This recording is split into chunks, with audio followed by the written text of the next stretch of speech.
Championships, Hawaii in 2017, 2018, and 2019. Someone rightly said, a strong man stands up for himself, a stronger man stands up for others. Apart from his professional, academic, and athletic achievements, Mr. Rabba has proven to be a great contributor of social service by tutoring homeless kids in the Southern California region, for which he received the Presidential Award in 2016 from the 44th USA President Barack Obama. We're extremely honored to have you here with us, sir. I invite architect Manmat Rabba to kindly come ahead and address the gathering.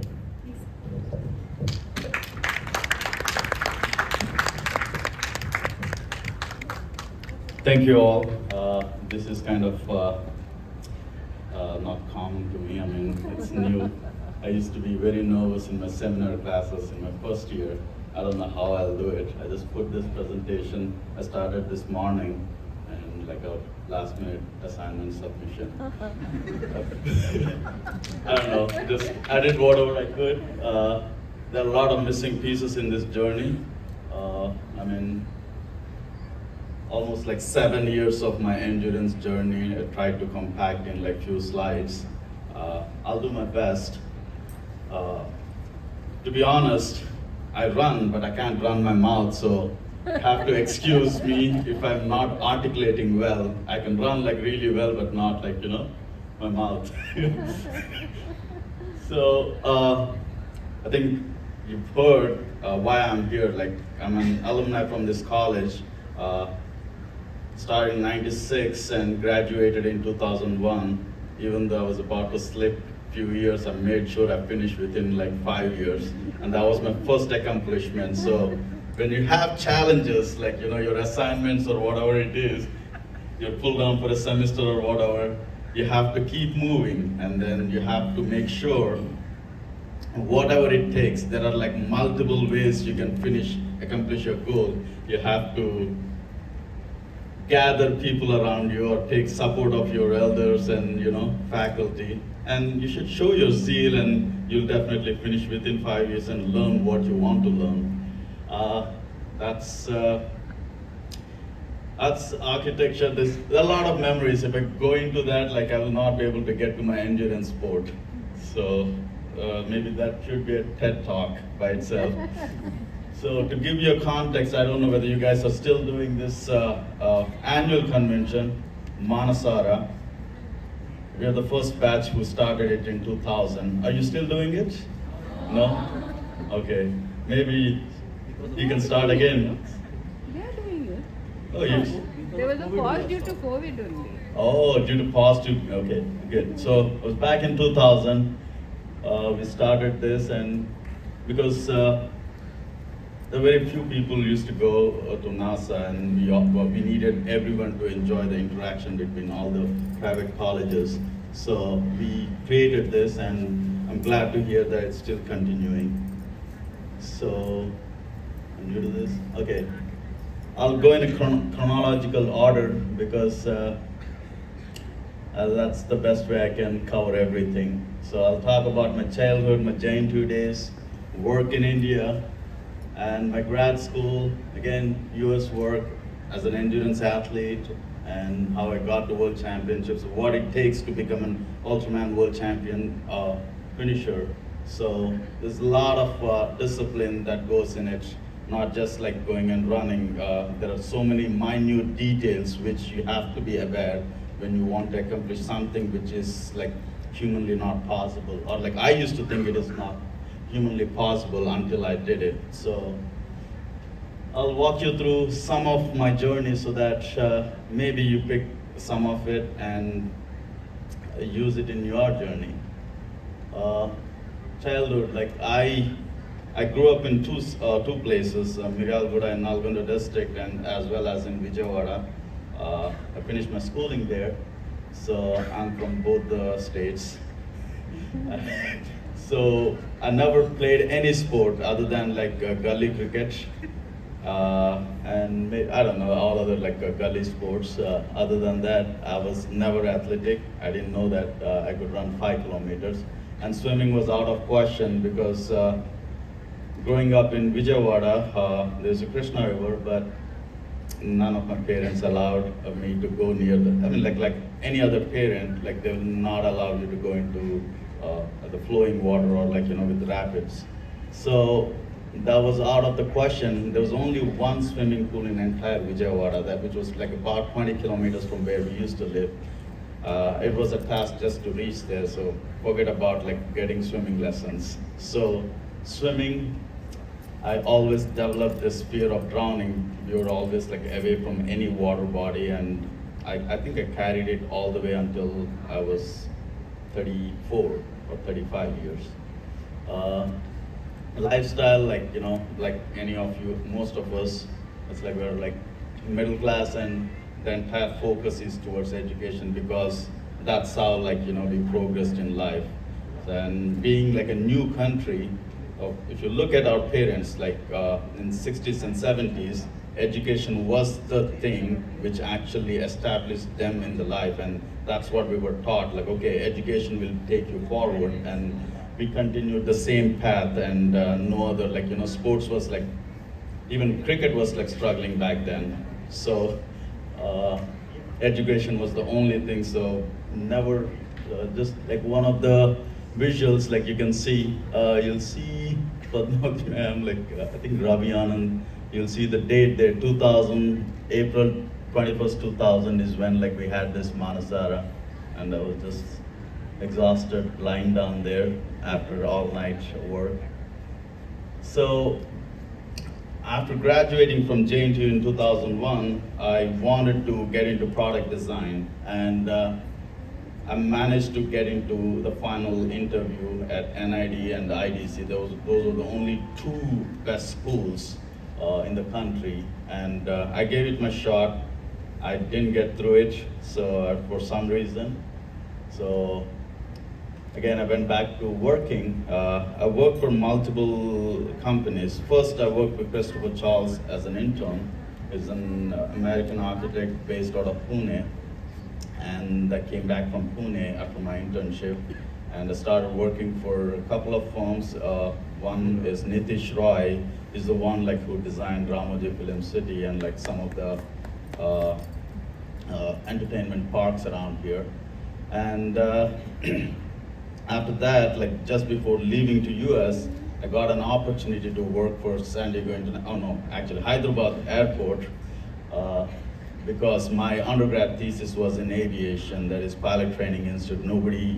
I think I was the first one who actually picked that topic, so I had an opportunity to travel everywhere and gather information and like pursue what I like. And that, even though I didn't do my thesis well, once you put your hard work, it'll help you in some way or other. So that really helped me, and when they started, the design team in Hyderabad started working on our Hyderabad airport, I got the opportunity to join their team, and before I left, I felt like, okay, there's something I did here which I can come back and see. So glad to see the airport is like growing and it's getting stronger.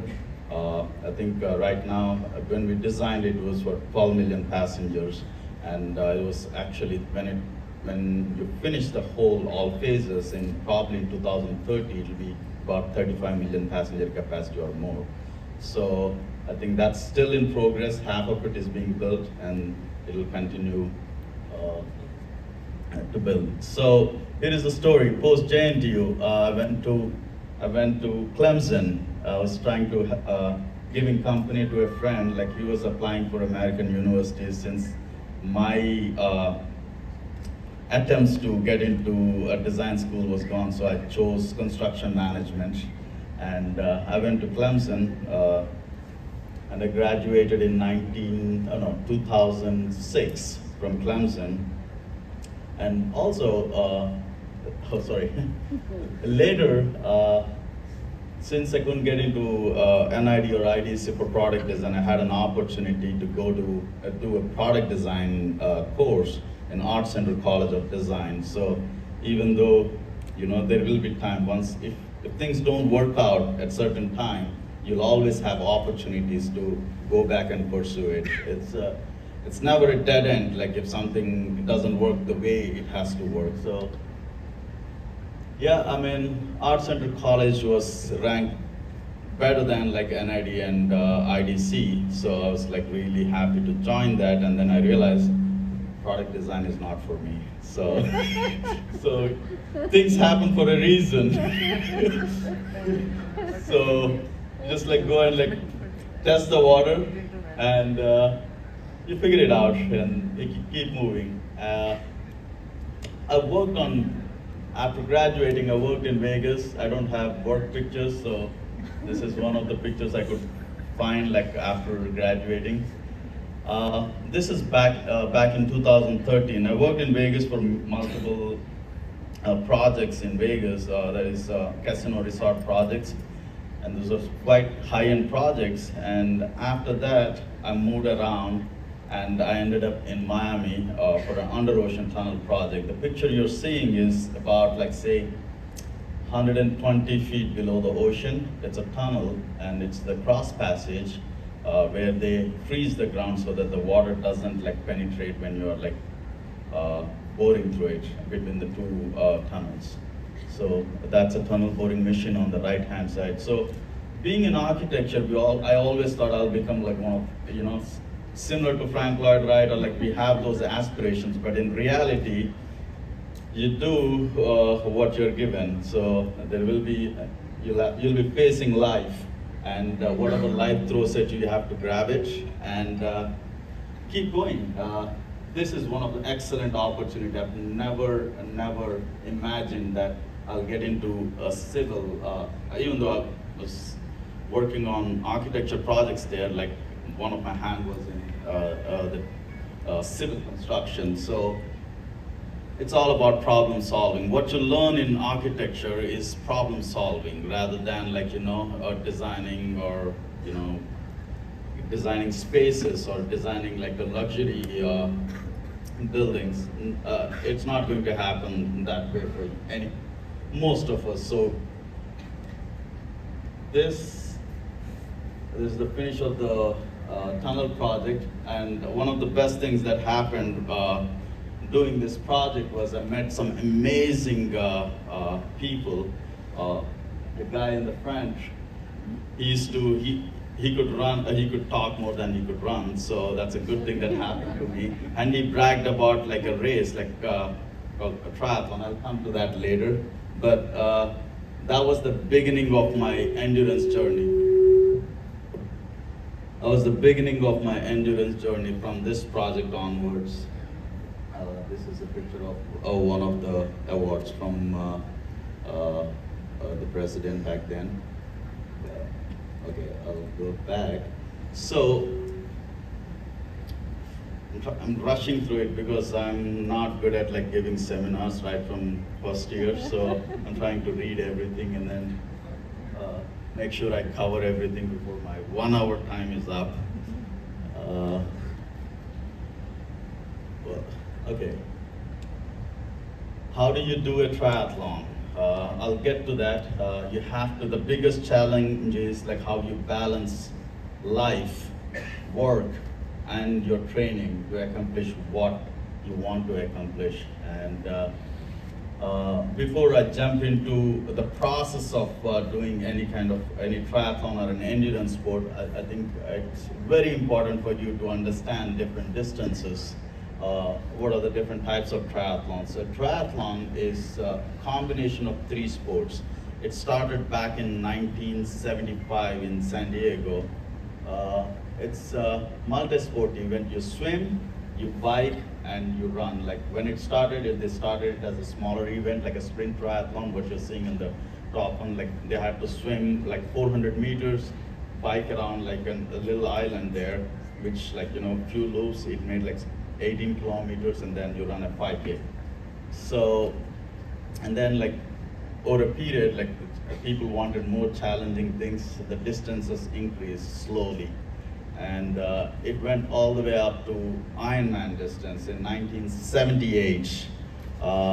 There's a couple, a Collins couple in San Diego, they were in Hawaii. They started this race. In Hawaii, there's an island called Oahu. So, and on that island, they used to have this marathon. It's called Honolulu Marathon, and there's a 100 mile bike ride, and they used to have like a 2 mile swim. So, these guys, like all these Navy guys, they said like, oh, who is great? I'm like really stronger athlete because I swam 2 miles, which is 2.4 miles, which is about 4 kilometers. And then everybody started bragging about their distances and the inception of full distance triathlon, that is Ironman, started. And they have this Oahu Island. If you circumnavigate the entire island, it's about 225 kilometers, which is 140.6 miles. So you swim 3.8 miles and then bike 180 kilometers and then run 42.2 kilometers in a single stretch. So, and there is a time limit too on that distance. That is about 16 and a half to 17 hours. Everybody has to finish before midnight, whatever time they start. So, and the half iron distance came later because a lot of people can do 100 and like hang in there for 15, 16 hours. And then half iron, they cut the distance into half, and they started like, okay, you swim 1.9 kilometers, still have a little bit of bragging rights of half Ironman, but you can, so, and then you have this, since Ironman is not enough, some people started like, I want to push my limits and see how much this human body can accomplish. So this UltraMan triathlon, which is a 320.6, which equates to 515 kilometers. So it started in 1983, where you circumnavigate on another island, which is called a Big Island, Hawaii. If you circumnavigate the entire island, it's about 515 kilometers. So you swim from one shore to another shore, bike, and then like you run and come back to the starting point. So those are the different triathlons, and this is some of the significant races I've done. I've done about like 4 UltraMan races, 3 World Championships, and 1 UltraMan Florida, which qualified me for World Championships. And there's another race called, a couple of months ago, I finished a race called Moab 240, which is 385 kilometer run through Moab, Utah. So again, I'll get to that one and explain like what that race is. And Keys 100 mile, it's a 100-mile run. And I did 4 Ironmans, every UltraMan, just prior to every UltraMan race. I always had like 3 months prior to it, that used to be my training race, so that I build up to an UltraMan. And all the other races, they're just building up to a bigger event. I only did 1 marathon by itself, so most of my marathons were through Ironman or any other races. So when I'm talking about the distances and all of this, why do you do this? Like you can go and buy a biryani at a Bawarchi or whatever. Back then it was Bawarchi, nobody goes to Bawarchi now. So why do you do this? And even if you do this, how do you do this? What makes you going? These are the questions I had when I saw some of the endurance athletes finish this. So, I mean, why do you want to become an architect, or why do you want to become something or the other? So you need to find why you want to do this, and once you figure out why you want to do this, you will easily figure out like how you can do this. And even if you figure out how you can do this, it's very hard. Like for example, like if you look at like a classic example is like take a politician. They want to become whatever, like a minister of a state or something, and then they figure out like how to become that. And the biggest challenging is not becoming something. How do you keep your whatever position? So those are the things like you need to understand, like how you keep going. But that's a very unhealthy. The example I gave is an unhealthy profession, but there are so many healthy ones which you can keep going. So I was not what I am today. So I went and had a lot of biryanis back then. And in 2013, that's how I used to look. I was about like 100, oh, no, so I'll say 95 kgs. So the life happens. Life, you can't escape life. So it'll keep hitting you, and you'll try to recover or react to life, and sometimes you don't know which path to take, and you just grab whatever comes your way. And I think back then whatever I knew was keep working hard, make money, and then eat delicious food or whatever, feed yourself. So it took me a while, until I was hitting the ceiling, and it's I had like a couple of years before 2013, I had a fall and I developed sacroiliac arthritis, which was I still have it, it's still painful, but you have to keep moving. I was suggested not to run, and it's just if you're not running or doing any physical exercise, it's not going to go away. So what do? It's hurting you if you're running. It's hurting you even if you're not running. So you choose what hurts you, and then get you try to recover from that. That's when in 2013, I did my first 5K run. And that was the hardest race for me, because your body is not used to running like a kilometer. Running 5 kilometers is harder than doing say 100 miles for me. So that's the biggest accomplishment for me in 2013. Since I did a 5K run, I signed up for a triathlon. I had yeah. So I signed up for a triathlon, and this friend, let me go back. Yeah, this guy actually signed up for a triathlon, and he said you can do this triathlon as well. But back then, growing up in India and carrying this fear of drowning, I actually drowned in an 8 feet deep pool when I was 22 after graduating from JNTU. I went and signed up for a swimming class in Langaras, and on the second or third day when my instructor was not there, when I went in, there's nobody out there, I literally drank quite a bit of water before somebody pulled me out. So the fear of drowning was really strong on me. So he really helped me, motivated me to go ahead and sign up for a triathlon. And every day during lunchtime, we used to go.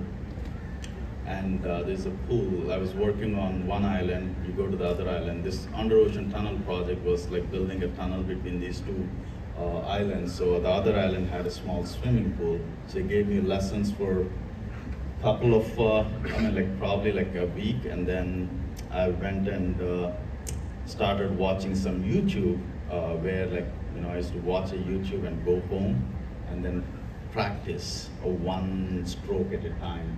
And after 2.5 months, I managed to do my first triathlon, and that was one of the best one, a Miami man. And why do you do this? Why do you do this? For me, it is to overcome fear. Fear of drowning was one of my biggest fear. If you draw parallels or analogy, everyone has a fear. You might be going through something in your life, a personal life or a professional life, or maybe your academic life. You carry those fears, and the more you carry your fears, you become a prisoner of your fear.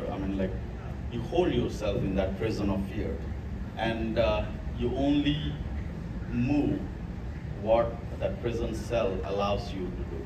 So I was doing the same thing. I need to get out of that kind of fear. So this definitely helped me come out of those kind of fears. And once you overcome your fear, then obviously you want to test the limits, and that's a healthy thing because humans, we don't get satisfied with what we have. We want to test, and like everyone has a kid in yourself. Like we're very curious. As we get older, we kill that little kid in yourself because you're being like trained not to do this, or like the society smacks you and then you stop doing it, and your curiosity ends. So the biggest thing I learned is that you have to keep that kid in you alive. And that's the reason like my professors have a misconception that I was notorious. No, that's a kid. I was keeping that kid alive because it makes you curious, it makes you fearless, it makes you try new things, and most importantly, it'll let you be yourself. That's the most important thing. If you kill that kid, you will be somebody else.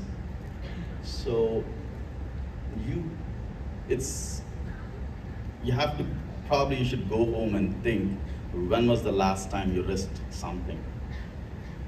And after that, why did you stop doing it? Who suggested you to stop doing this? And maybe it's for a good reason. Maybe it's for a reason which keeps the system functioning in certain way. So I always question the system, and that's the reason I got into trouble most of the times. And still I'm getting into troubles, but I really don't care. So you have to, because you are in design, you are in architecture. Architecture is such a beautiful subject and path. You get to learn so many things. So if you go and talk to any of your engineering friends, they're segmented into one thing. They cannot think on a bigger picture. They can only think about a mechanical engineer. They only think about that mechanical thing, or fixing that nut and bolt. But as an architect, you'll have a better understanding of every detail and why that what is the function of each element in a structure. And the bottom line is, if you want to be a better architect or a designer, wake up the kid in yourself and stay curious about everything. Keep learning. And when you're learning, it's very important for you to keep this body healthy, because you have only one body. You can't buy another one. Once something is gone bad, it's mostly irreversible. So you have to be really, really careful about what you put in your body, and what each food you're eating does to you, and does it have any function? For example, if you're I remember CSO's class about the line weights and the drafting and building construction. I didn't why am I learning all of this? But over a period, you really understand why you need to have certain line weights, because it's the right way of communicating what the wall is and what's a window is when somebody is looking at it. So in the same way, if you're eating carbs, if you're eating protein, why are you eating biryani? What does biryani has? What does dal has? Have you ever questioned why you're eating certain food? And who taught, for example, if your parents are feeding you some food, who taught them that food? And do they have a complete understanding of why they're feeding you that? Then when you go back and look at the history, because their parents taught them. So, and then go back and ask their parents, it's the same thing. It's a passed on, you do this. I did my research doing this while I got into triathlon. What I realized was, if you go back 70 years or 60, 70 years, the lifestyle was completely different. Nobody was eating like rice. It was all like millets. And the reason why they were eating millets is that region and the type of work they're doing, it works for them. And then like the next generation came in, they could afford rice. The rice was, this rice was only eaten during festivals. And then since they could afford rice, they ate every day. But it doesn't do any good. Like you don't need those many carbs in a daily life unless you're working in the field or in a farm. So it is very important for you to understand what you're eating, and at the same time, the lifestyle you have. Are you picking a stressful lifestyle, or are you have you picked up any kind of sedentary lifestyle? So you have to be very aware. Like as I was telling you, you have to bring that kid outside. Like I have my nephew keeps asking all kinds of questions. That's a curiosity in a kid. He, you know, that's how you have to be. You should not just like take what you're taught or like what you read in the book. You can even question the book. A book, when you read a book, it's a understanding of an author, and he writes in a very organized way, and then he gives it to you. If you question, you can go beyond like what he's trying to teach you. But like they might have done some research, and then they produce certain information and like a knowledge bank, but you can explore a little bit more. That kid in you helps you to go and like explore beyond what you study. While doing it, you have to live the search. Like, you know, you can't just like, I know some of my friends, when I was in architecture, they were just continuously studying or like going after like, okay, I need to get like A grade or like, you know, 80 percentile or 70 percentile. They were like so occupied in it, and they just miss the moment. In that moment, and that once you lose the time, you will never get it back. So doing triathlons, it really helped me, because when I was going through a pain cave, maybe after like 300 miles or 200, 300 kilometers, you get into this pain cave. I mean, how do you handle that pain cave? The thing is, like, you want to be at the end, you want to end the pain, but it's whenever you're in pain, you have to understand one thing. It's an opportunity that is given to you. Not everybody is in pain. You can actually explore a lot of things, like how much your body can withstand, how much pain your body can withstand. And once you start like looking deeply into the pain disappears. And then you get into next level. Like, you know, it's the more you resist, the more pain comes to you. The more you face it, the pain disappears. So, and then like you can stay in the moment. So these are the things which I have learned. The reason why I have this one is, this is one of the challenging triathlons I thought back then. It's Escape from Alcatraz. If you have watched this movie, Escape from Alcatraz, you see that island, that's a prison. And you have to swim from that. Nobody has escaped that prison in San Francisco area. The water is about like 55 degrees Fahrenheit, that's around 12 degrees centigrade. And there are currents, and that water is infested with sharks. So you have to swim through that, and you have to fight your fear, fight that cold, and fight that current. And this was my turning point back in 2016 when I did this race. Like, I finally managed to overcome my fear of drowning. And after that, I continued swimming. My longest swim was a 10-mile swim in the ocean. At one point, I drowned, like when I was 22 years, I drowned in an 8 feet deep pool. I did not learn swimming until 34 years. After maybe this is like when I was 37, 38, like I managed to swim 16 kilometers in like 3-4 years.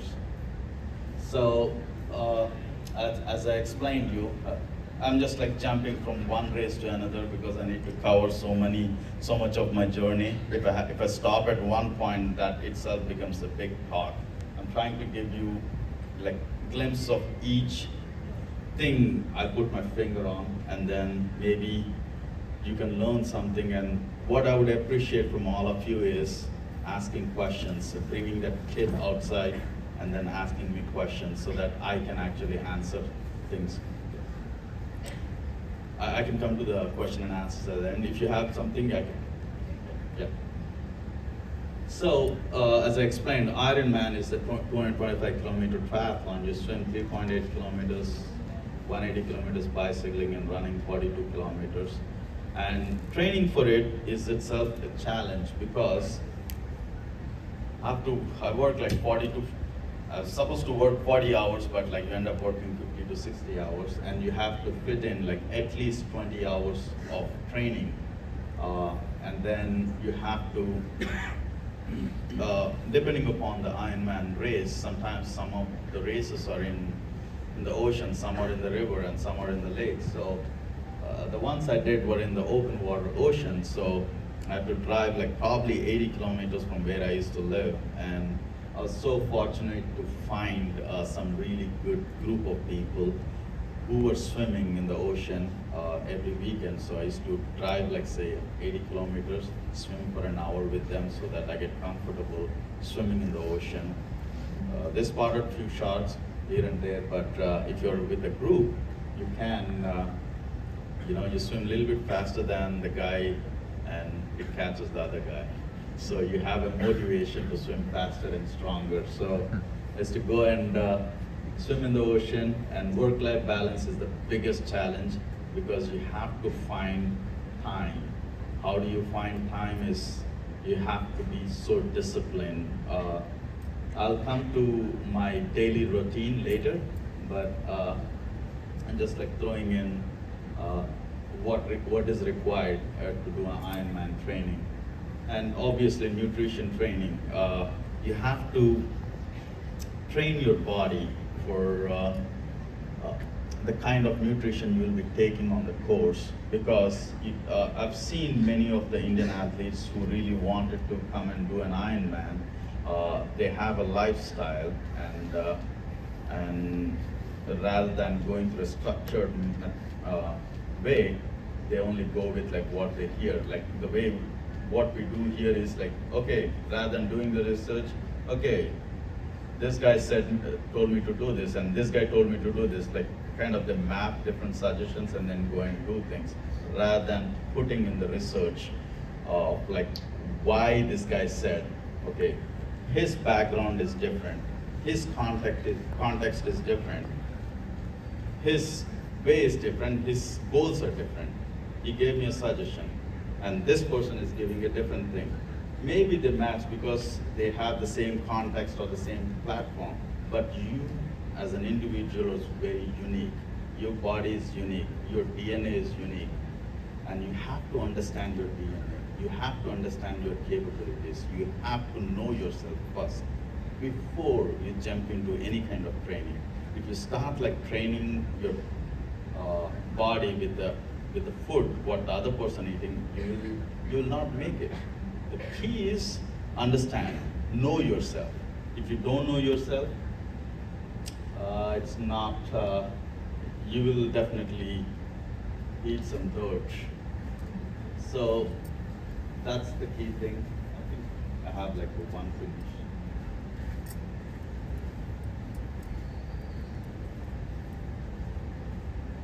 It's a video. I don't know how to do it. Somebody help me. Oh.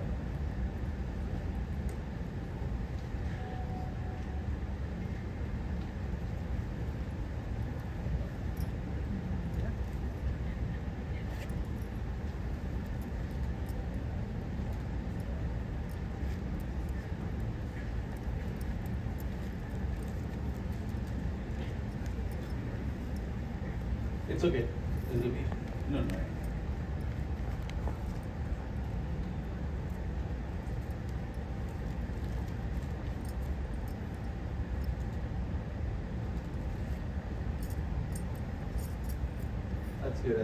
Thank you.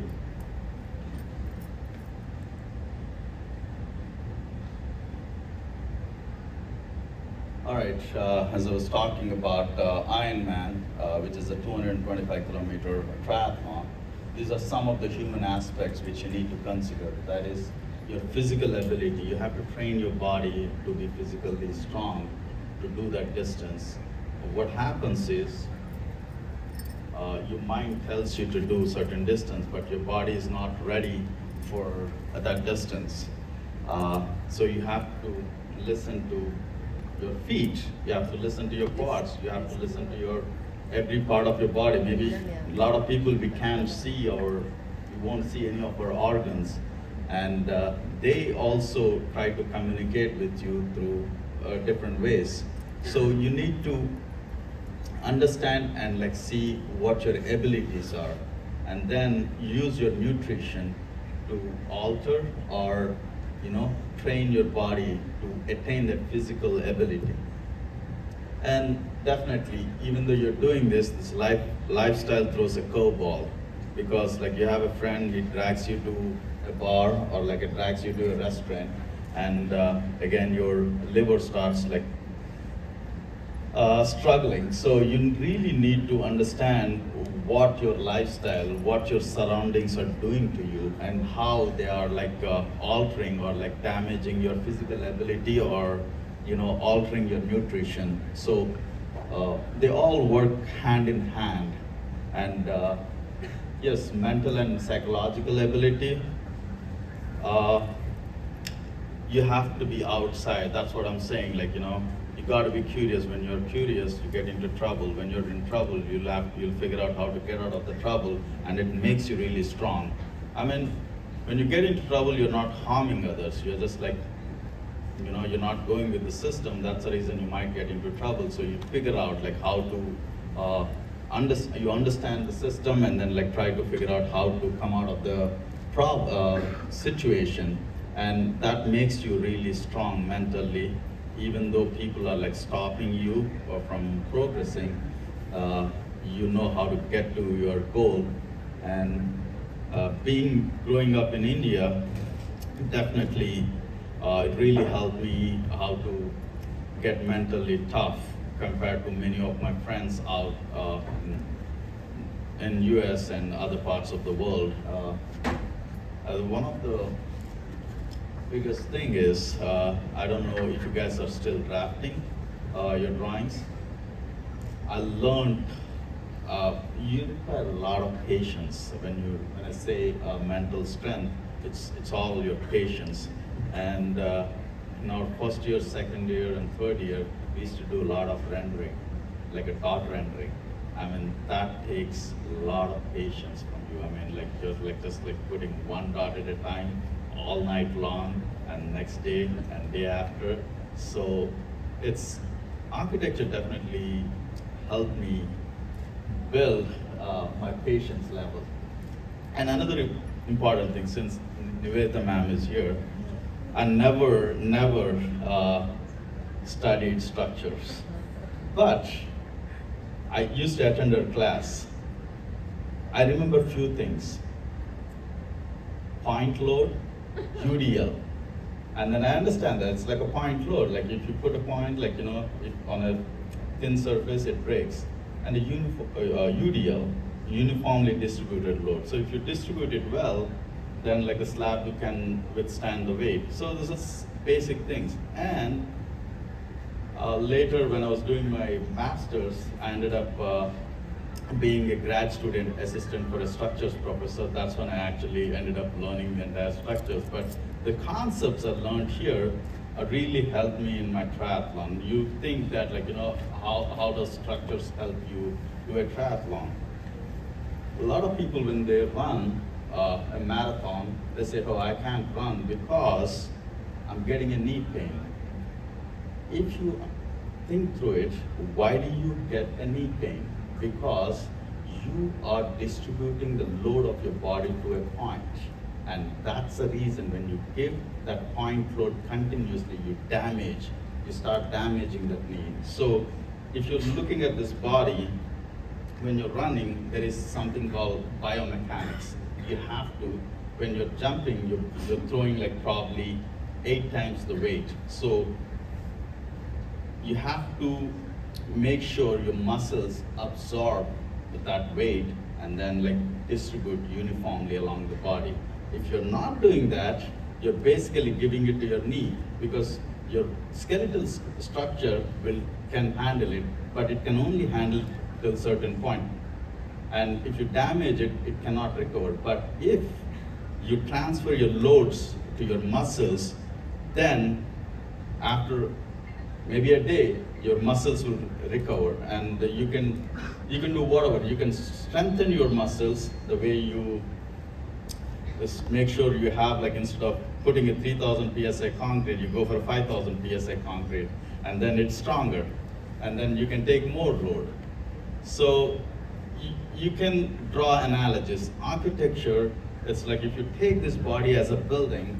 I was talking about structures. Now you can talk about utilities, other utilities, MEP, for example, mechanical, the ventilation. So you see your lungs as ventilators. If you're constantly throwing in smoke into the building, you will not have a healthy environment in the space. You have to clean it. And then we learn in architecture and climatology that you have to understand the built environment, or like the surroundings, and then you design your body. The same thing, your body, you have to understand where you are, and then you have to tweak your lifestyle where it accommodates your natural ventilation, or else you'll end up being using mechanical ventilation, which is not really healthy. It will not take it. It gives you so much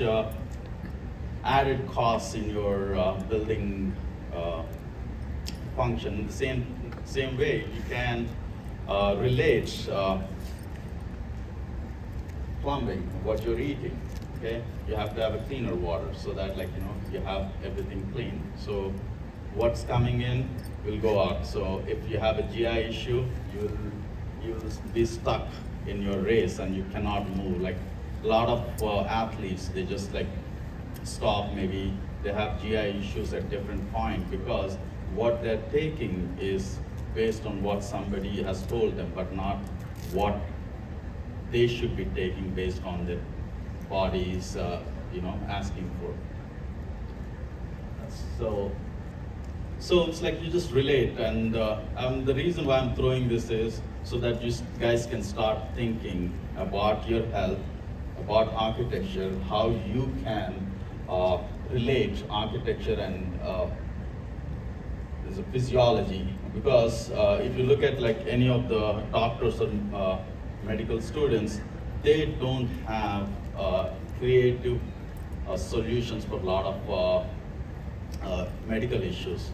You have the creative brain. Like if you combine architecture and medicine, that's when like probably you might end up getting some of the most creative solutions for a lot of things. Because as an architect, you have complete understanding of the building function. And then like if you go and like talk to a doctor, you can actually, they are like a specialist. Like say orthopedic goes and like just does the skeletal thing, like our structures. So since you know every part of the body, you'll be able to solve problems. And that was my approach and like how I accomplished what I did. And this was my first race, UltraMan Florida in 2017. That was the first time we saw like about like 5 Indians doing this race. And it was I finished an Ironman in 2016 October, I guess, and then like I was hard as Ironman Maryland. I was like, oh man, this was hard. And then a few weeks later, I saw this race called the UltraMan Florida. I was like, who the hell does like 515 kilometer triathlon? So, and after a few weeks, I went ahead and signed up. This one is by invitation only, based on your Ironman time. They only invite like 50 athletes, qualified athletes, and got fortunate, and I got an opportunity to do this, and in 3 months, I did that race. Uh, it was quite an experience. I got into a car accident. My car was hit, and my company gave me enough money for me to buy a triathlon bike. So everything got funded, everything fell in place, and I managed to do this race in February of 2017.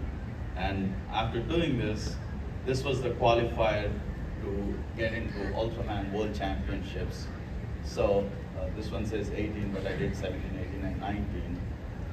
So UltraMan World Championships is a 320-mile triathlon around the Big Island of Hawaii. Only 40 athletes of around the world get qualified, and then they get invited.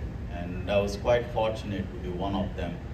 And so the journey to an Ultraman, there's a lot. Ironman is becomes like a 5K run once you signed up for an Ultraman, because you need to build your body to withstand a 515-kilometer race over a period of 3 days. So this Ultraman, the first day you swim 10 kilometers and bike 90 kilometers with 8,000 feet of elevation gain, and then you get a break of 12 hours, and then you start on day 2, you go and bike 275 kilometers. So what happens is, once you finish those 2 distances on day 1, your body gets into a recovery mode. Once it goes into recovery mode, starting it again becomes like a biggest challenge. So you have to train your body to withstand all, multiple day events. So to do that, I had to go and do different races, and the equipment I need. So for a period, I just researched. Every day I used to research on different elements of the races, and then acquire different equipment so that whatever my pitfalls or my weaknesses should not hold me back. So you have to analyze your body, you have to do a race, and then see where you are going wrong. Yes, ma'am? So I signed up for many races to figure out all my weak points, and acquired my equipment. And the biggest challenge is professional challenge. You have a 9-to-5 job, and especially in design and construction, you can't just stay a 9-to-5. You keep getting calls before and after. So it's very important how you can handle your professional challenges, and obviously work-life balance, your time management. Financial thing is one of the key things here, because this thing is not cheap, and that's one of the discouraging factor for many of the athletes. An Ultraman, overall, it costs you about, by the end of the race, it costs you about $10,000, which is about 8 lakhs, I guess. So you need to be shelling all of it, and when you're shelling that much of money, you don't know whether you'll be able to finish it. If you don't finish it, and that takes you to a different level of depression or any kind of situation. So it's a high-risk sport. So that after signing up, you have to be mentally tough, and you got to be really, really meticulous. The way do you guys go to NASA? No? None of you guys go to NASA? Yeah. So I don't know how many people are aware of this event, but when we were in college, we used to plan every detail so that we have a good chance of competing against one of the best architectural students around the country. So the same thing, you have to plan everything, your financial, you have to train your nutrition, and also your stress management. If you get stressed during the training, you'll lose few days, and then if you lose few days, that puts you back. And then if you don't get swimming, biking, and running, the entire, all the disciplines have different challenges, especially UltraMan World Championships. So it's circumnavigating around the big island. So if you look at this swim portion, 10 kilometers, it's not like a flat swimming pool. The currents are so strong, you'll be swimming like hard for 10 minutes, and then you realize that you're 100 meters, 100 feet or 100 meters behind, because it pulls you back, or else like, it pushes you into the ocean. So you see that it's like a light blue or whatever color. So you have to swim from that point to this hotel Sheraton there. So it took me about like 4.5 hours to swim that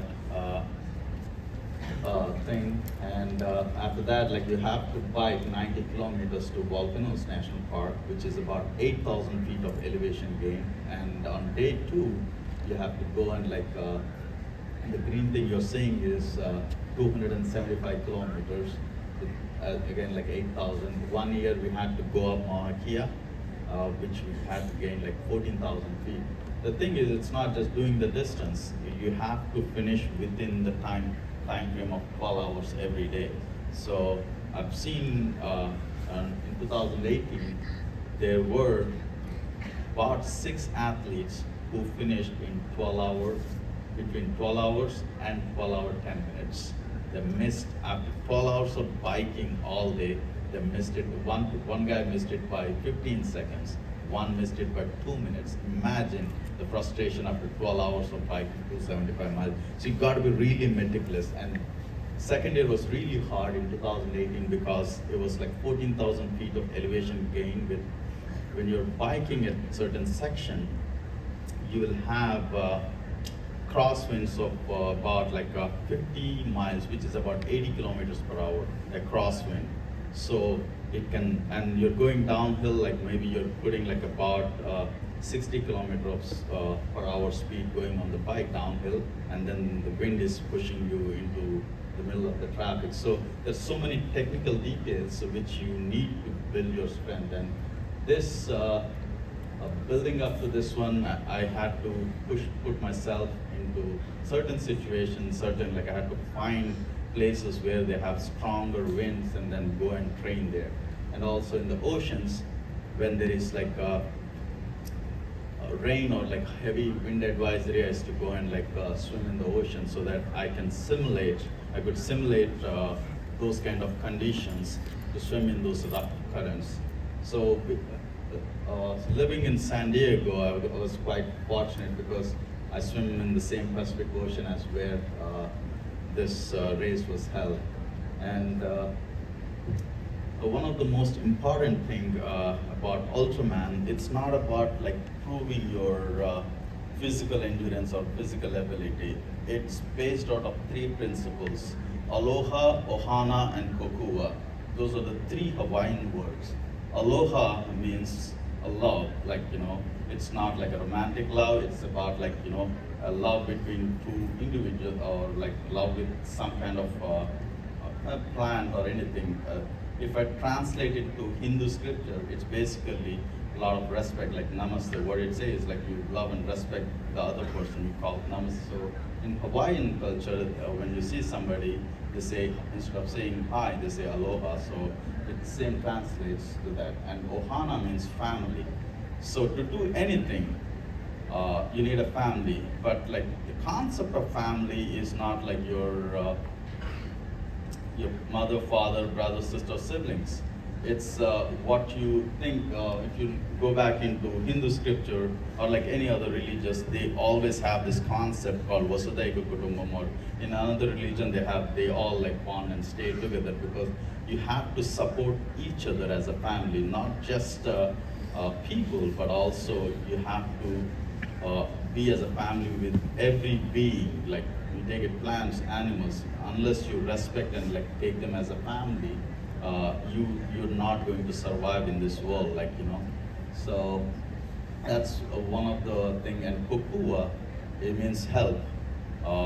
If you read some of our older scripts, any morals from any religion, they talk about helping each other.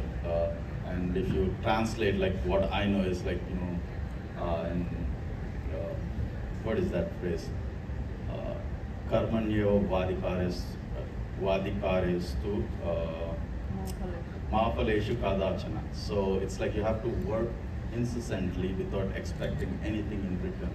So having those principles, like, I wouldn't have done this race without having a really good support system. Like I have like a crew members, they understand these three concepts, and I was just a vehicle, like my body was just a vehicle, but I was racing along with all of my team members. So, okay, going to how I do this, that's my morning routine. Like when I start 5 a.m., I'll be on my bike for 2 hours, or in the evening after coming back from work. And the weekends I go for like a longer, like 6-7 hour bike rides. And overall, like for the big race, like I put over like say 20 to 25 hours of training at least. And I sleep and wake up the way they do cricket.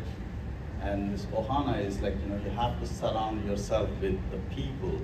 If you want to accomplish anything significant, you cannot surround yourself with any kind of people who are out of sync, or elements that are out of sync.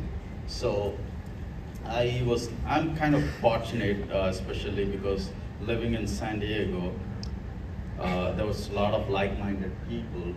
We all push and pull each other. And I think this race I was crewing for UltraMan Florida. And that's one of the toughest hill after probably 250 kilometers of biking. So we all ran up the hill along with this guy, and you get like a fresh kind of energy when you see energy from your countermates, or like pals. So, and you can't like be very rigid or do monotonous run on the road. You can be creative. Being an architect, like I have this GPS watch which tracks my path, so you can get creative. You can do your Strava art, like you can run and then you come back home and you can see what you ran. Like that's the neighborhood I live. And then when it's Easter, I run and make sure I write Easter and try to draw an Easter egg. So it's just something to think about, like when architecture opens up so many doors for you to be creative, even in sports. And you should always have a colorful diet. And this is my regular diet. I go with a lot of greens. And that was my swim in 2017. I was taking a nap because I threw up every half an hour, starting 2 hours. And I don't know if I can't play this video for some reason. Huh? Oh, it's not, they don't have that? Okay. All right. That's after 10 kilometers of swimming. So this is the terrain of the bike ride. So Hawaii is a beautiful place, and you can see it's beautiful, and also it doesn't forgive you with the terrain and elements. And even this, like right side was the beginning of the run, but at the end, basically Hawaii has, it's an active volcano. So what you're running on, like lava fields, or around, you're surrounded by lava fields, and the heat radiates. Even though the temperature is around, like say 35 degrees, the radiation makes it feel like it's at 45 degrees, and you have to run like 85 kilometers in that heat. So understanding your nutrition and hydration is the key, and how your body loses salt is also key. So I can get into that later. It's a subject by itself. I'm just giving a gist of it so that you guys can start thinking. This was my first UltraMan World Championships in 2017, which didn't go per plan, so I had to come back for the redemption in 2018. And these are my crew members. Without them, I wouldn't have been able to finish the race. They always got my back. in terms of like, there will be a point where you'll be losing focus, or you need something but you can't think through it, and maybe you're in the pain cave. They, all three of them are Ironman finishers, and like two of the ladies out there, they're world championships as well, UltraMan world champion. Having them behind my back I was extremely fortunate, and they supported me through the journey, and they understand those three concepts of Aloha, Ohana, and Kukua.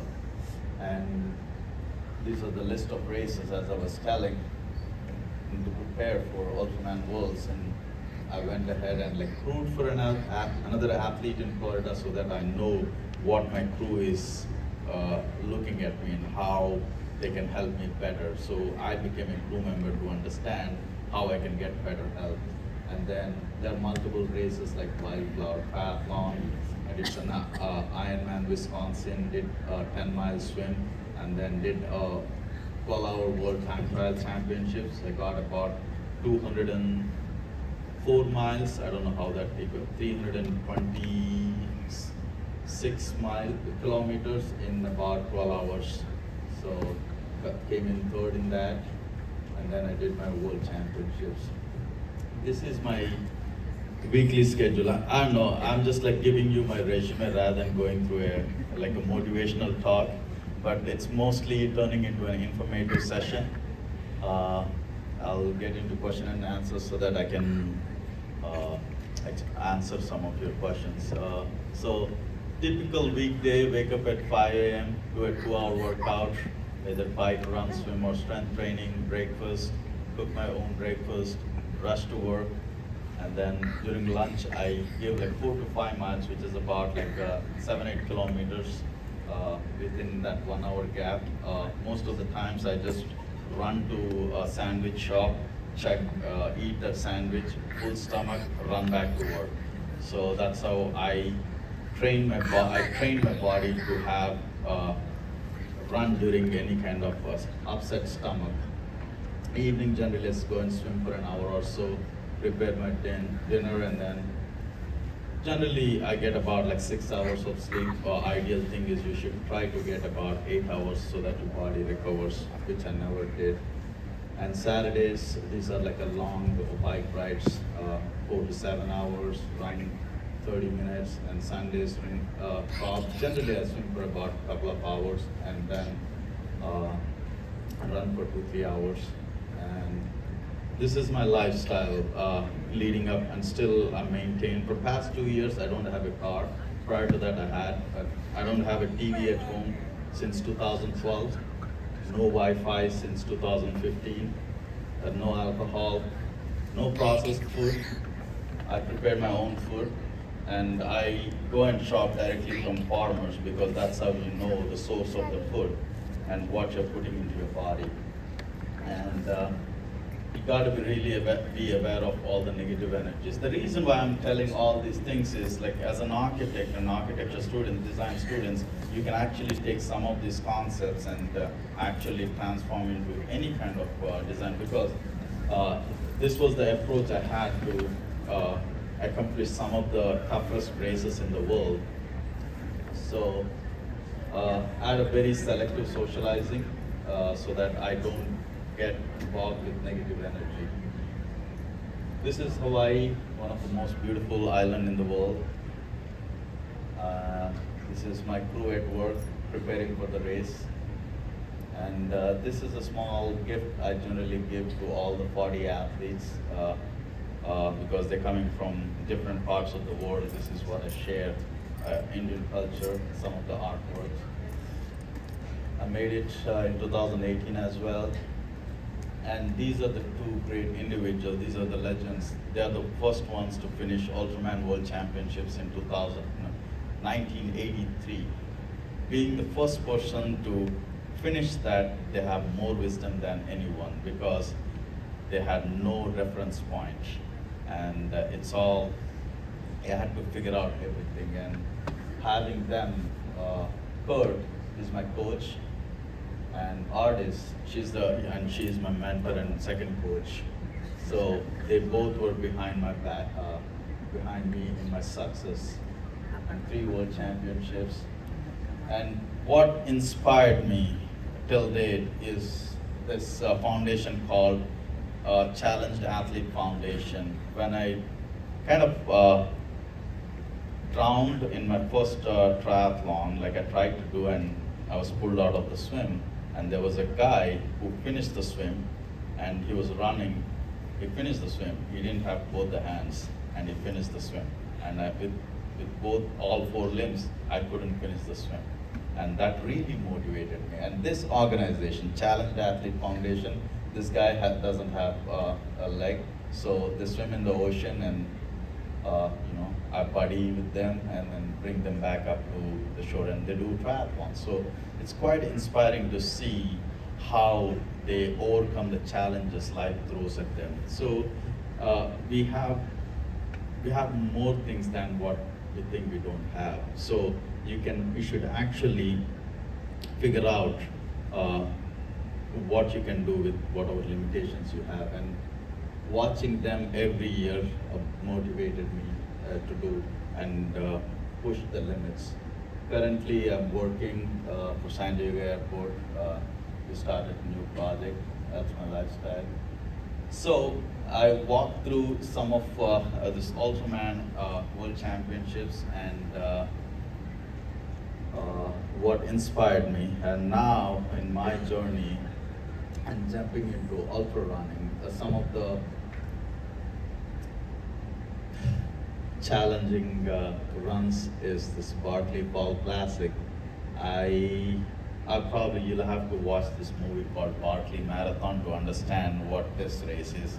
So I'm just giving you a gist so that you go home and watch that movie on Netflix or Amazon. And Peace 100, it's a 100-mile run.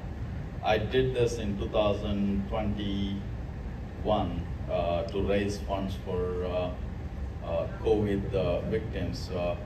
Being in US and other parts of the world, most of my friends and one of our alumni, Swati Reddy, and her mom, they initiated this, and I ran for 100 miles to fund for 100 oxygen concentrators, and we were like trying to get at least 100 beds with direct supply of oxygen through oxygen plants. So we got really successful and we exceeded our limit. But this race definitely is one of the race because the course is basically running in Chennai on steroids. So you go to Chennai, it's hot and humid, and it's a little bit more than that. So I had an opportunity to hang out with some of the Native Americans. This is their traditional sweat lodge. It's quite a spiritual space where they bond, like all the men bond in that, and the women, and those are the lava rocks. It's basically like a sauna. The reason I'm putting is like I want to throw some of the other things what I do other than the sport. The latest one is Moab 240 in October, on October 7th. Now I'm like slowly transitioning from triathlons to ultra running to find my limits. So this was one of the challenging ones where you have to run 384 kilometers with 29,000 feet of elevation gain, where the temperatures vary from 12 degrees to 40 degrees within a matter of 10 hours. And it's a high desert. I ran through this for 4 days straight and slept wherever I could. On the top, I don't know whether you can see, you're running and then you just drop down on the trail and take a nap. These are some of the terrain, like I ran for 4 days straight. That's it. So what I'm trying to do right now is, I don't know, I'm just sharing my story so that you might get some answers to the things what you're trying to find. And I'm trying to put a list of things, what happens to the Indian lifestyle. We have a high and bad cardiovascular mortality rates because of unhealthy lifestyles. We work hard for we don't know why we are working hard. It's all about like how many crore rupees I make and what does that do. I don't have a car. I save $1,000 a month, and I'm more healthier than people who are driving $50,000 car. So it's we've been like dragged into things which and like we're slowly dragged into unhealthy lifestyle. And just like listed some of them, what I do, what I noticed in the Indian lifestyle. You have to pick your sport to keep moving. What this sport did to me is it helped me find myself, and it helped me recover from stress, depression, and everything. It definitely keeps you away from a lot of substance abuse. It's like what I've been hearing is there's so much substance abuse going on.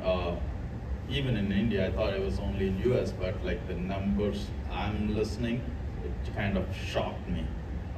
How much the availability of a lot of this recreational drugs and like how they are like getting engaged. It's saddening. It definitely, this sport definitely helped me in many ways, and I see world differently now. And it's, you can always draw parallels to overcome challenges, stress, and any kind of pain you have in your life. So where is the limit? That's a big question I always had, and I found out a couple of months ago. I realized that I'm my limitation. So even you, if you start asking yourself, why am I limiting something? It's just you. Your mind tells you not to do it, like you're listening to somebody else because they are limited in their progress. You just continuously listen to others rather than listening to yourself, and that's the biggest problem. You have to understand that you are your own limitation, and once you understand, and you can really resolve and redesign your life, and that's what I did. Like I redesigned my life, finding my limitations and overcoming them. Basic thoughts, my 3 principles. At any given time in your life, you should always carry these 3 things. Even if you don't have anything in your life, you lose everything, carry patience, perseverance, and presence. If you carry these 3 things, you will overcome anything. For example, like a lot of my friends do like a 3,000, like a 5,000 kilometer bike rides. I tell them to be patient. Like, yes, you are going through pain, and the pain is temporary, and you will overcome, you will pass this phase. So you gotta be really, really patient. And even if you flunk in an exam, don't worry, you have other options. Maybe that exam is not for you. You have strengths in something else. Be patient, like, go through the situation, and you gotta persevere through any situation. If you start giving up because the other person couldn't do it, no, your body and your strength is different from your neighbors. So you have to persevere, like you have to dig deep in everything and like continue your journey.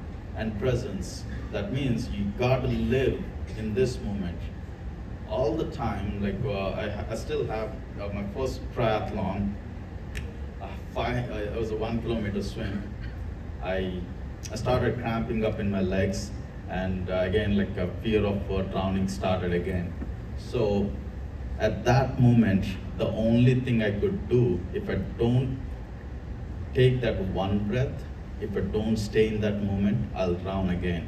So staying in that moment is very important. Be present, take that one breath. Just keep taking that one breath. What happens is, if I started thinking about like going to the shore, like, oh, it's 500 meters away, 500 meters away, I'll be panicking and I'll start drinking water. Instead, if you focus on this moment, all you can do in this moment is take one breath. Stay in the moment, stay present. And that will take you through any situation, any kind of long distance endurance thing. And at the same time, rather than having fun in this moment, you think about having fun over the weekend. No, you're here right now, talk to your neighbor rather than looking at like planning a trip or like an event over the weekend.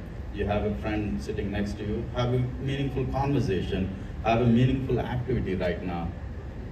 It's just stay present, and if you're going through a tough situation, persevere through it, and then talk to your friend. And having that will definitely takes you through a lot of situations. And one key thing is there is always an opportunity during crisis.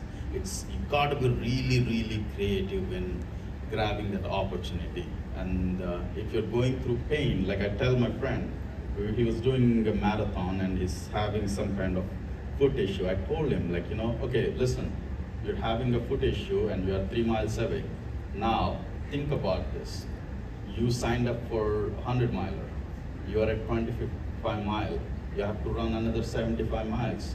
So consider this as an opportunity that you're training for 100 miles. Push yourself, because if you think you have only 3 miles to go, you'll be miserable. If you think you have 30 miles to go, and you'll find a solution how to overcome that. So in that pain, that's an opportunity to figure out how you overcome that kind of situation. So you just, these are few thoughts I have. I can go in depth, and most importantly, anytime, any given time, you're exactly where you need to be. There is a reason why you are there. There is a reason why you flunked an exam. There is a reason why you're sitting here. There is a reason why you're not somewhere. So the moment you realize that you are here and you're exactly where you need to be, you'll be happy. You'll be so content.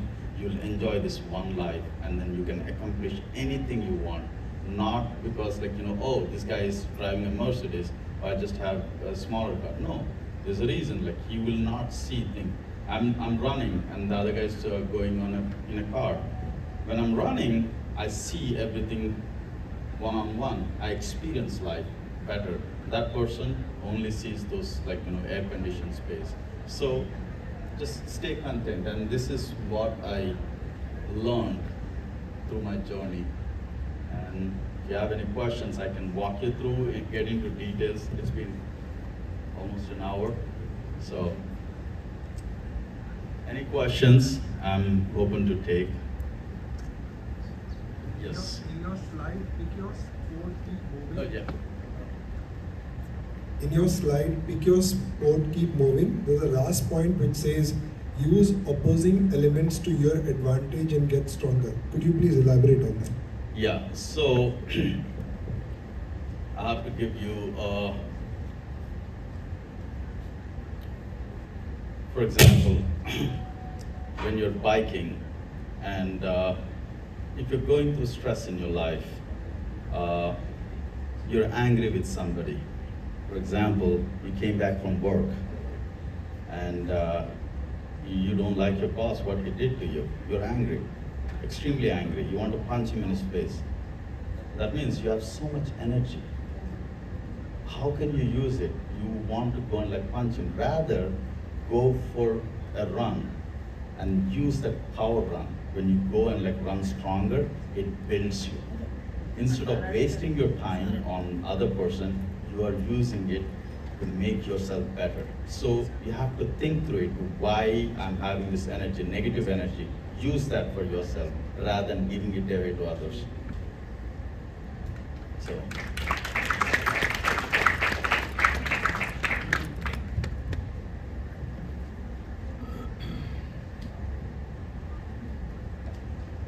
Right.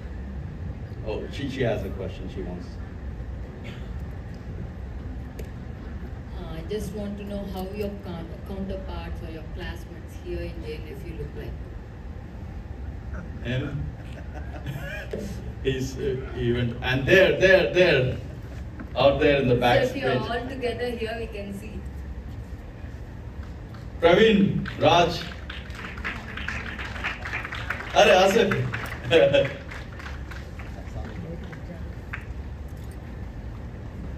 So what about your Come. family?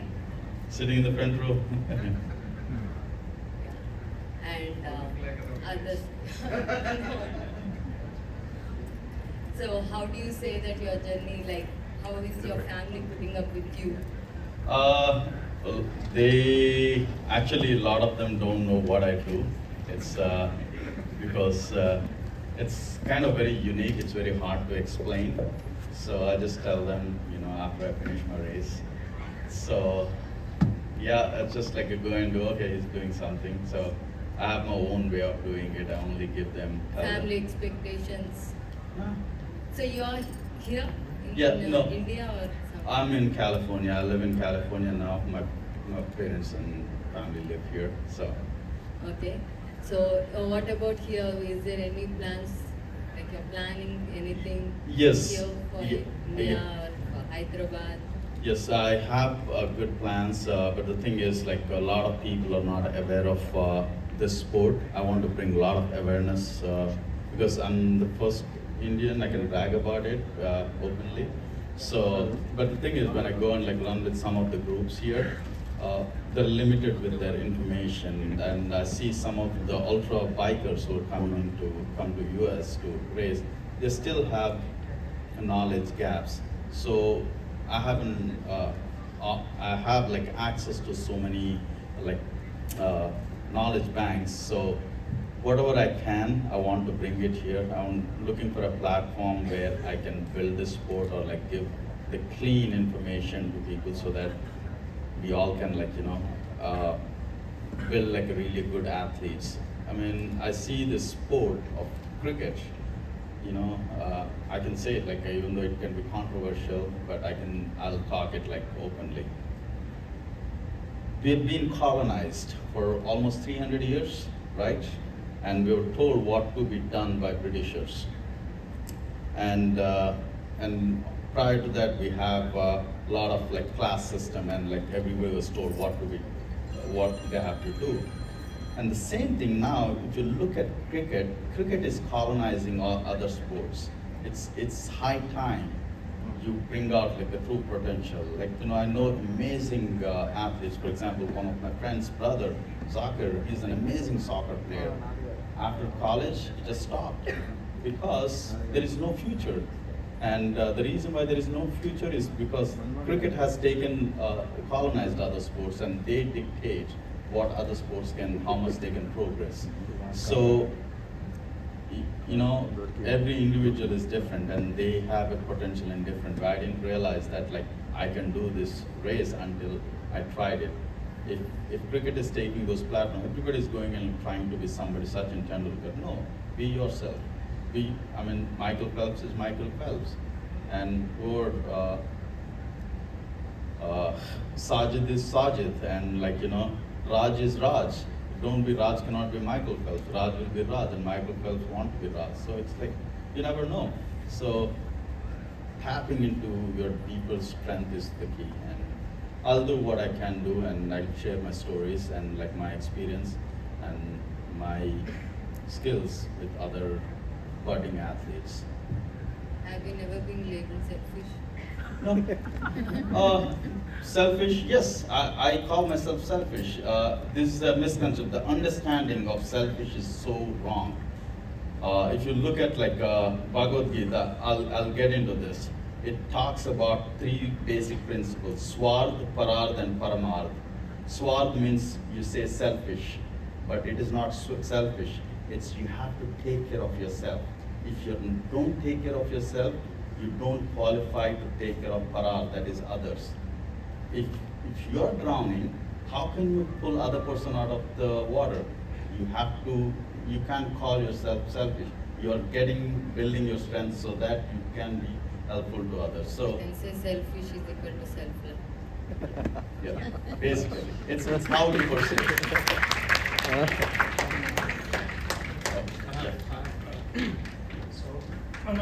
I'm a novice marathoner. I've done a couple of full marathons, and I took the liberty of gate crashing into this event just because I wanted to see you in person and hear you, and it was awesome. I think everybody has learned a lot from the session. So I've got two questions to ask, and one is not a question but a introspect. And a lot of people keep complaining in life that lack of time is the biggest problem, that people can't get into a sport. What do you suggest when people say something like this? I wouldn't say it's lack of time. It's lack of discipline. So you have to understand. For example, you're training for a marathon. What do you need to train for marathon? You need some runs. Why do you need some runs? So that you can build your muscle.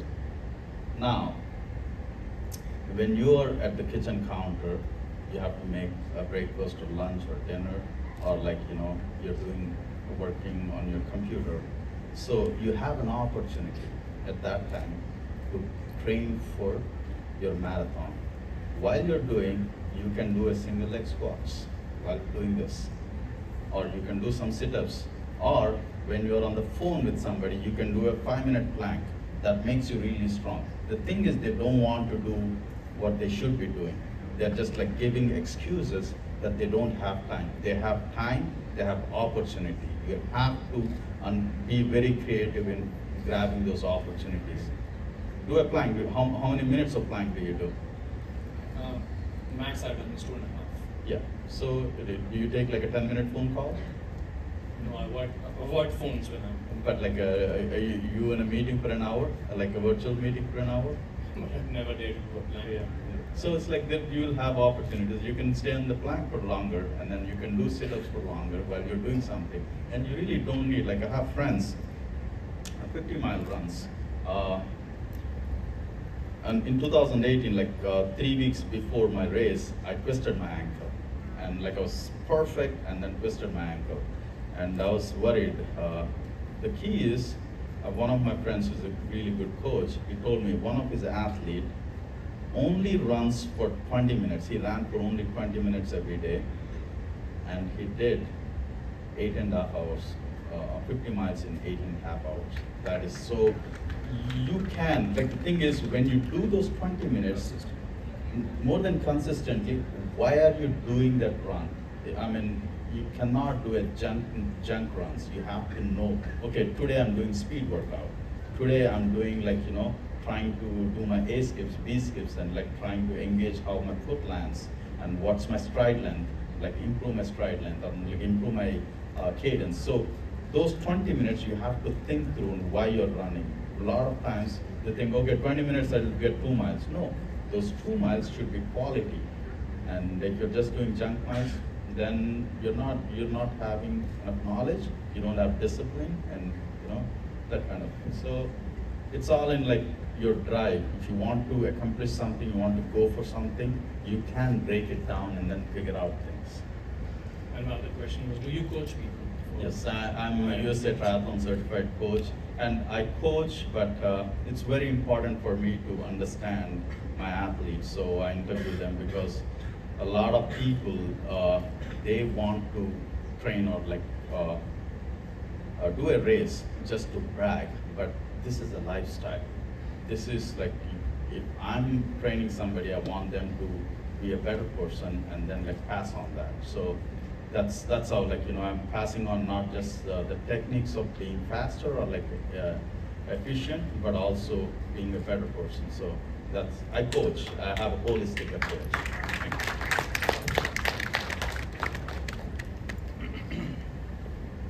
Hi, Manman. Hi.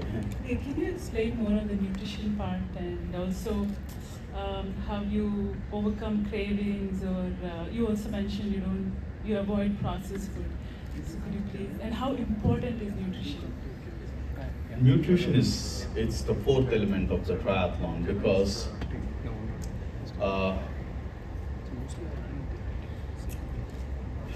how will you produce energy if you don't have a clean energy? For example, you're driving a Ferrari and or any other car like a Mercedes. Yeah, or whatever, Maruti, and it's a diesel car. It's a diesel car or a petrol car. And if you put kerosene in it, because it's same petroleum product, what will happen to that car? You have to understand you're made out of certain, it's like you're built differently. So first, the most important thing is understanding what you run on. And once you understand what you run on, then you can increase or like supply how much gas you want to produce, or like you push the pedal and then like you can get it. So, and for that reason, you need to throw in like a right type of oils in it so that your car functions properly, rather than just like running it with the same junk oil. So you have to clean it. So I'm just trying to give an analogy, but I can, if you look historically by region, nutrition is very, very important. If you take people from Vizag, or if you take people from Warangal, so go and taste the pickle in Vizag, and taste the pickle in Rayalaseema, taste the pickle in Telangana. Same mango pickle tastes differently because it has a different salt content, or like, composition. Why? Because if you are a farmer, a farmer doesn't eat like whatever mainstream eats. He goes, gets some rice, eats some pickle, and then some whatever majigas, like a buttermilk. So rice gives you carbs, and then your pickle gives you enough salts to work in the field all day for 8 hours. So carbs gives you energy, and then your sweat loss is dictated by the type of pickle. So over centuries, the pickle taste has changed because whatever pickle, the salt they're putting, that works for that region. It's not the taste. And then if you go to Telangana or like a Rayalaseema, it's hot place. More than like you're losing salt, you have to keep your body temperature. So they start taking more spicy food so that like they can maintain the external and the internal body heat. So those are the things. And the same way, the nutrition is very important. A lot of people just like go ahead and like take, okay, this is a gel. No. Does that gel work for you? No, it doesn't work for you because your body is not built for that. Maybe a banana can work for you because you're getting some cramps, you need some potassium or like magnesium. So based on that, you have to break down the micronutrition and then balance your diet so that you can accomplish the goal what you want to. I can get into more details. It can be very specific to the sport. I'm just giving you a generic one. Yeah.